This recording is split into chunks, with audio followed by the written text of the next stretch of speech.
নমস্কার, সবাইকে শ্রীয়ের ঝুলিতে স্বাগত। আজকে আমাদের গন্তব্যস্থল হচ্ছে গড়িয়ার বাসনা কালীবাড়ি। এটি প্রায় 200 বছরের পুরানো একটি মন্দির, যা প্রথমে ছিল তালপাতার, এখন সেটি নবনির্মিত। মন্দিরটি ঠিক আদি গঙ্গার পাশে অবস্থিত হয়েছে।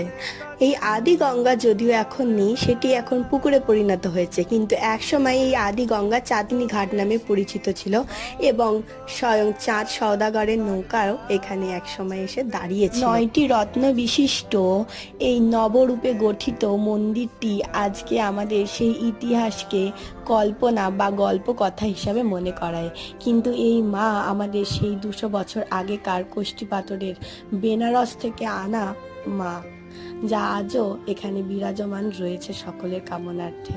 তার সাথে সাথে রয়েছে আমাদের মহাদেবও।